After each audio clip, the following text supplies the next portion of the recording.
नमस्कार बच्चों, buffer solution की सीरीज में आपका स्वागत है।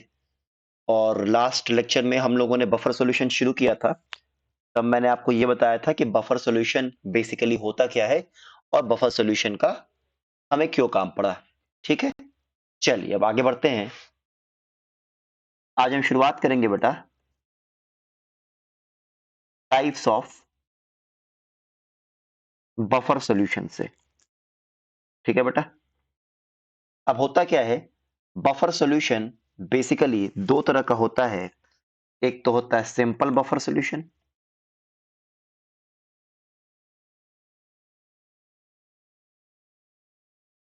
और दूसरा क्या होता है, मिक्स्ड बफर सॉल्यूशन।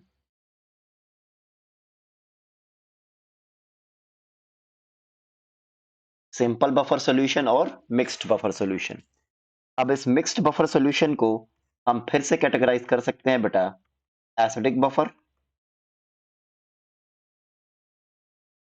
और दूसरा बेसिक बफर। ठीक है, तो चलिए आइए एक एक करके हम इन बफर्स को लेते हैं, देखते हैं इन बफर्स का मतलब क्या होता है, ये काम कैसे करते हैं, इनका पीएच रेंज क्या होता है। ये सारी ही बातें आइए हम करते हैं। सबसे पहले हम लेंगे बेटा सिंपल बफर सॉल्यूशन।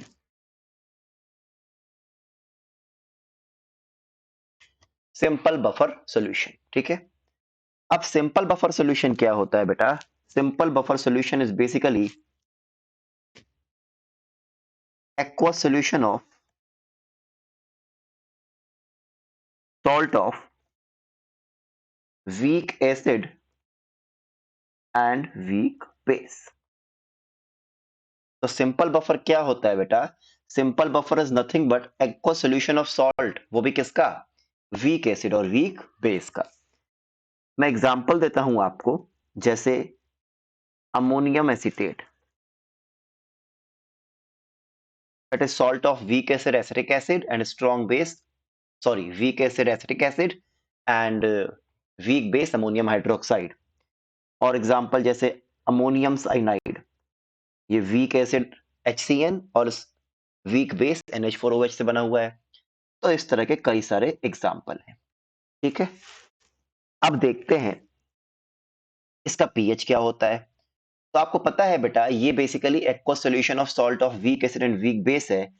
तो salt of weak acid and weak base का पीएच क्या होता है, 7 plus half pKa minus half pKb।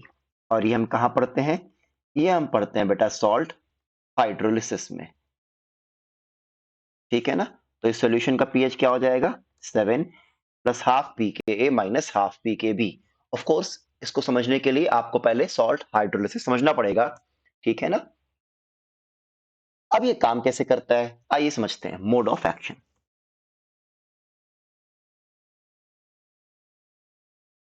देखो बेटा, अगर मैं सपोज करो मैंने अमोनियम एसिटेट ले लिया, ठीक है ना। अगर मैं अमोनियम एसिटेट लूं बेटा, अमोनियम एसिटेट चूंकि एक सॉल्ट है और आपने पढ़ा है सॉल्ट हमेशा कैसा होता है, स्ट्रांग होता है। वो सॉल्ट किसी भी कंपोनेंट का हो, उसमें कोई कंपोनेंट स्ट्रांग हो या वीक हो, सॉल्ट हमेशा क्या होता है, स्ट्रांग होता है। तो ये सॉल्ट क्या होगा बेटा, पूरा का पूरा आयनाइज होगा अपने constituent ions, ammonium ion and acetate ion. मतलब पानी में दो तरह के आयंस रहेंगे, एक तो एसिटेट आयन और दूसरा क्या, अमोनियम आयन। ठीक है, अब अगर मुझे सॉल्यूशन का पीएच चेंज करना है, तो या तो मैं क्या करूंगा, या तो मैं ड्रॉप ऑफ एसिड डालूंगा, या तो मैं क्या करूंगा, ड्रॉप ऑफ बेस डालूंगा। ठीक है, तो आइए देखते हैं क्या होता है। पहले हम क्या करते हैं, on addition of few drops of H+, जब हम फ्यू ड्रॉप्स ऑफ एसिड डालेंगे तब आइए देखते हैं क्या होता है। समझो बेटा, क्योंकि सॉल्यूशन में आपका एसिटेट आयन है, तो ये एसिटेट आयन जो है वो क्या करेगा, H+ आयन को कंज्यूम कर लेगा और क्या बनेगा, वीकली आयनाइज्ड एसिटिक एसिड। अब सोचो ऐसा क्यों हो रहा है। अब आपको ये बात जाननी जरूरी है, अगर मैं आपको बताऊं कि Ka ऑफ एसिटिक एसिड जो होता है बेटा वो 10⁻⁻5 के रेंज में होता है। इसका मतलब एसिटिक एसिड जब आयनाइज करता है acetate ion plus H plus ion में, तो इसके लिए इक्विलिब्रियम कांस्टेंट की वैल्यू कितनी हुई? 10⁻⁻5। मतलब reaction hardly goes in forward direction. Acetic acid की आयनाइजेशन उतनी आसानी से नहीं होती है। तो अगर मैं रिवर्स रिएक्शन को लूं, जो कि ये वाला रिएक्शन है, रिवर्स रिएक्शन फॉरवर्ड डायरेक्शन में जाएगा कि नहीं? इसका इक्विलिब्रियम कांस्टेंट 10 पावर 5 के रेंज में होगा कि नहीं बताओ? इसका मतलब क्या हुआ बेटा कि जो भी आपका H प्लस आयन है वो ऑलमोस्ट पूरा का पूरा कंज्यूम कौन कर लेगा? Acetate ion. क्या मेरी बात समझ में आ रही है? तो एसिटेट आयन जो है वो H प्लस आयन को ऑलमोस्ट पूरा का पूरा कंज्यूम कर लेगा एंड एसिडिटी पे उतना कोई फर्क नहीं पड़ेगा। और ऐसा क्यों हो रहा है? मैं फिर से बोलता हूं, क्योंकि एसिटिक एसिड वीक एसिड है, उसका इक्विलिब्रियम कांस्टेंट बहुत ही कम है, तो ऑब्वियस सी बात है बैकवर्ड डायरेक्शन की इक्विलिब्रियम कांस्टेंट बहुत ही ज्यादा होगी, तो H plus ion will be almost completely consumed by acetate ion. मैं लिख दे रहा हूं क्या? Acetate ion almost completely consumes the H plus ion, and hence there is little effect on acidity of solution। अच्छा, अब एक बार क्या करते हैं बेटा, सॉल्यूशन में फ्यू ड्रॉप्स ऑफ बेस डाल के देखते हैं। ठीक है, तो ऑन एडिशन ऑफ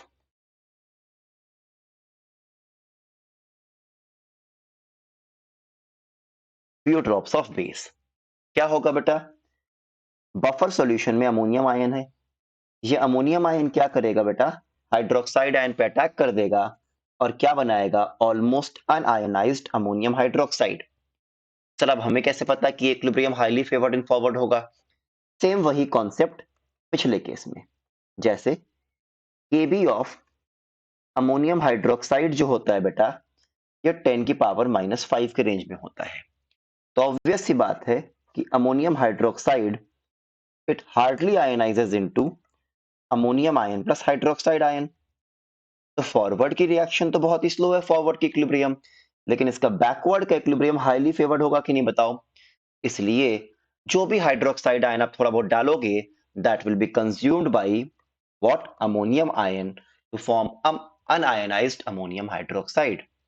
मेरी बात समझ में आ रही है? तो आप क्या लिख सकते हो बेटा कि NH4 plus almost completely consumes the, पिछली वाली लाइन है, OH minus ion and hence there is little effect on the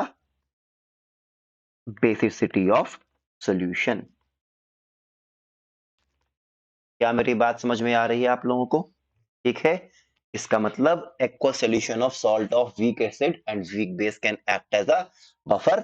acid या बेस डालने पर वो उसको क्या कर लेता है बेटा? कंज्यूम कर लेता है पूरा ऑलमोस्ट कंप्लीटली, इसलिए सॉल्यूशन की एसिडिक या बेसिक स्ट्रेंथ पर कोई फर्क नहीं पड़ता है।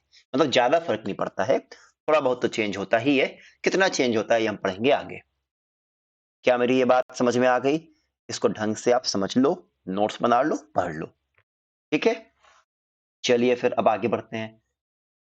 जैसे यहीं पे क्वेश्चन आएगा, can salt of strong acid plus strong base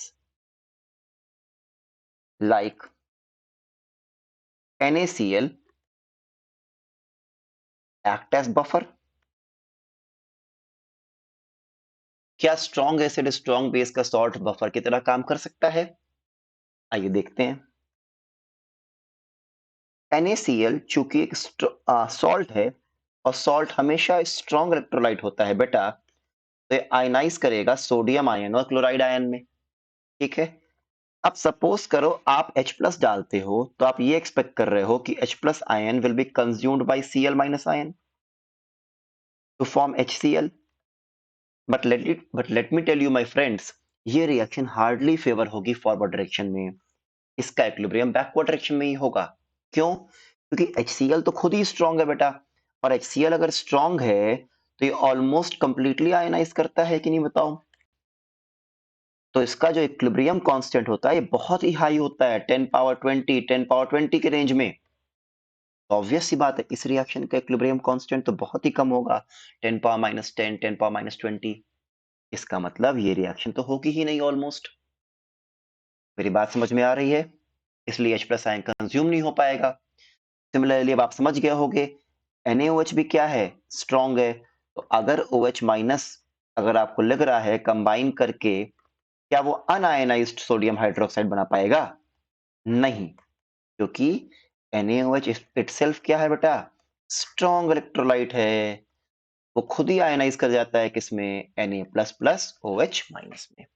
इसका मतलब salt of strong acid and strong base cannot act as buffer. The answer is no. क्या मेरी ये बात समझ में आ रही है बेटा आप लोगों को? इसमें तो कोई दिक्कत नहीं है, ठीक है? चलिए फिर आगे बढ़ते हैं।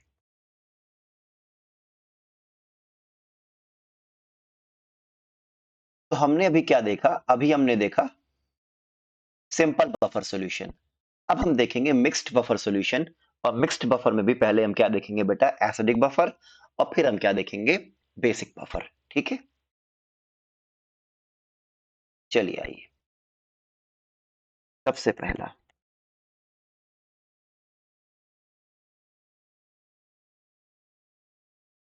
Acidic buffer. एसिडिक बफर क्या होता है बेटा? Acidic buffer is aqueous solution of मैं एक मिनट रुको, मैं सही कर दूं इसको। aqueous solution of weak acid plus salt of weak acid with strong base। या फिर आप इसको लिखो, ऐसे लिखो, इट इज मिक्सचर ऑफ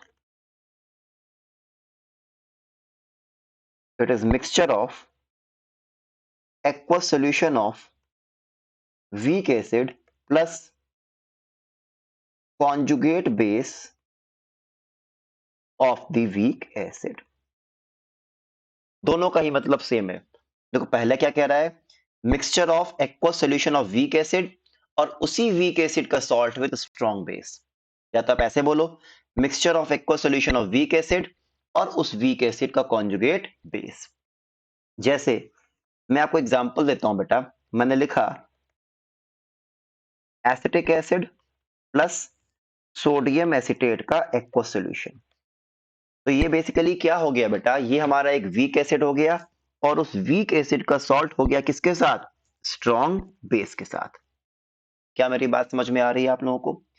अच्छा, अब आपको ये तो पता है ना कि जो सॉल्ट होता है वो तो स्ट्रॉन्ग होता है, तो ऑब्वियस सी बात है ये सॉल्ट किस फॉर्म में कर करेगा? Acetate ion plus Na plus. तो ये क्या हो गया? ये वीक एसिड हो गया, और उसका ये कॉन्जुगेट बेस। तो आप इसको ऐसे लिख दो, CH3COH, weak acid plus conjugate base of weak acid. तो ऊपर दोनों डेफिनेशन सेम है, चाहे तो आप ये बोलो mixture of aqueous solution of weak acid and the salt of weak acid with strong base, या फिर आप ये बोलो mixture of aqueous solution of weak acid plus conjugate base of the weak acid.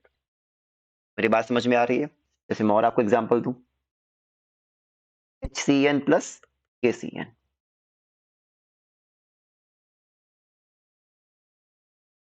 है ना? मैं ये भी लिख सकता हूं, या फिर इसको आप ऐसे लिखो, HCN plus CN minus aqueous. क्या मेरी बात समझ में आ रही है? और एग्जाम्पल आप क्या लिख सकते हो?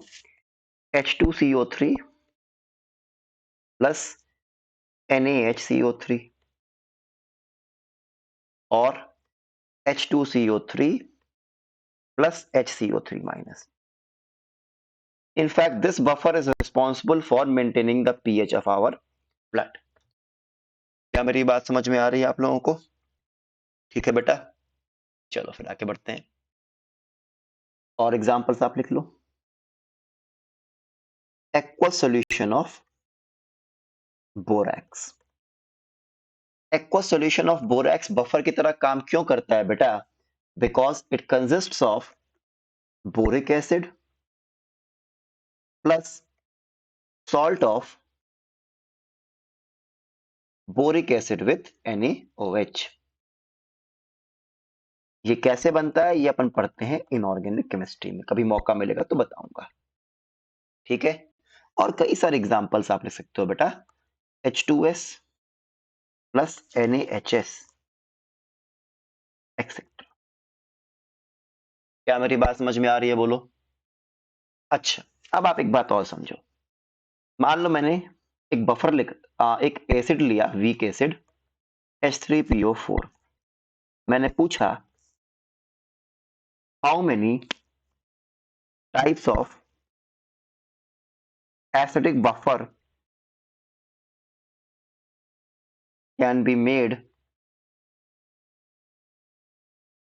From H3PO4। H3PO4 से कितने टाइप के एसिडिक बफर बन सकते हैं, तो आइए देखा जाए। तो देखो, एसिडिक बफर क्या होगा, वीक एसिड और उसके कॉन्जुगेट बेस, या फिर वीक एसिड और उसके कॉन्जुगेट बेस का सॉल्ट। पहला हो जाएगा बेटा H3PO4 प्लस NaH2PO4, है ना। दूसरा क्या हो जाएगा बेटा, ये जो NaH2PO4 है, this can act as weak acid, और उसका कॉन्जुगेट बेस का सॉल्ट क्या हो जाएगा, Na2HPO4। मेरी बात समझ में आ रही है। तीसरा क्या हो जाएगा, Na2HPO4 can act as weak acid, और उसके कॉन्जुगेट बेस का सॉल्ट Na3PO4। तो तीन कॉम्बिनेशन बने कि नहीं, कौन कौन से, H3PO4 plus H2PO4 minus H2PO sorry H2PO4 minus plus HPO4 2 minus, और HPO4 2 minus plus PO4 3 minus.